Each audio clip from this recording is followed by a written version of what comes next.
Fa taorina ny fanetanana natao kosa dia efa maro amin'ireo fianakaviana monina eny avaratra Ankatso eny no nanatanteraka ny antso na ihany koa zany niala tamin'ny toeram-ponenany tany Domodosy tokoa mantsy ny toerana misy azy ireo raha ny fanazavana azo avy eo anivon'ny Sampandraharaha ao anatin'ny BNGRC.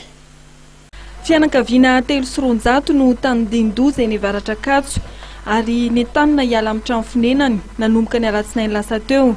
Raha nitatra nataony teo anivon'ny Fokotany dia fianakaviana 100 amin'ireo 300 ihany no niala ny trano fonenany.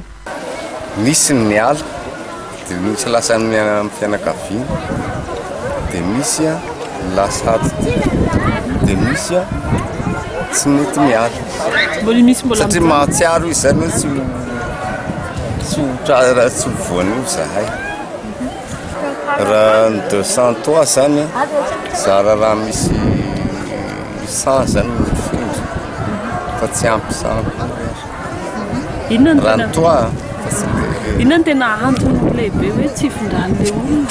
Ny antony lehibe dia matahatra ilay olona amin'ilay fanana nefa efa nisy fotoana zany tonga taty ny président'ny république sy ny premier ministre dia mitondra miaramila mihitsy zany hoe nanentana an'ilay olona ary laza hoe se hiaro misy tamin'ireo mponina no mifindra tsy lavitra amin'ny toerana ina isian'ny fihotsahantany. Ao ihany koa ny tsy tafiditra amin'ny entanina hiala amin'ny toerana no efa mangorona nentany ary vonona hiala raha toa ka manambana azy ireo ny loza. Zay zany anisan'ilay nalana tamin'ilay toerana mahitsy tamin'ny fitoerana zavatra io dia zay zany mbola tsy miala nefa hatramin'izao satria izao ilay toerana zany feno be loatra ilay olona dia mboterina zay mitsifika kely eo ananiny eo fotsiny zany zay fa olona kaikety eny mamonjy anay. Io zany zao aloha raha ny tena marina zany zay efa possible be aloha tokony hiala satria ilay trano zany feno olona dia ilay tanay nefa mavesa be tsy manana hitondrana ilay entana zany zay dia ohatranay karazan'olona tena sahirana mihitsy dia ilay makapianitra zany zay tsy manam-potoana zany hitomako an'ilay entana. Ankisaka trano akaikikaiky fotsiny zany zay. Dia efa nametraka ny fitondram-panjakana hoe tandro filaminana hiavy dia ahoana zany matoky azy nganango? Matoky zay ka matoky zay efa teny aminay mihitsy izy ary efa niteny anay mihitsy izy dia zay zany ny zavatra mba hoe afaka naninay. Dia nikisaka kely oatra zao fotsiny aloha zany zay fa ny entana mbola ao ihany fa misy trano. Tsy atahorana nga ilay toerana nikisahanareo? Eny mbola eny mahazo party any ambany ity ilay izy hoe raha anina aloha dia efa tena hoe mba afaka aloha zany zay afaka mipitsinda ety ambany raha ohatra ka. Io ambanin'io vato io aloha dia ny secteur 3 no tena tratra mihitsy ka secteur 3 dia midina tongatra aty ambany aty anana aty daholo zay le izy.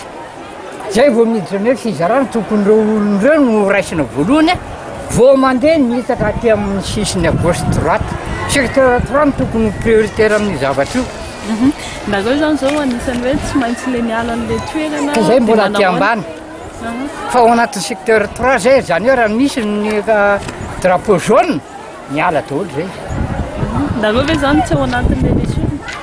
Mbola tsy eo zay fa tratra ny drapeau nareo izy dia miala nareo satria secteur 3 rehetra zao iny hitsin'ilay vato iny. Nareo zany efa miomana amin'izay efa miomana zay. Manao an'izay hoe fiomanana ihany. Amin'ny fiomanana aloha dia ny zavatra mora sy mangeny efa amboarina daholo atao akaiky. Ny akomam-borona aloha dia efa tsy mivoaka tsony. Fa mbola matory ao amin'ilay. Mbola matory zay raha ao amin'ny secteur 3 aty ambany mbola matory daholo fa zany hoe ny entana efa vonona daholo. Raha ny fizarana an'io zavatra io ireo secteur 3 no tokony ho azy voalohany indrindra. Mbola tsy mitebiteby daholo zay rehetra aty ambany.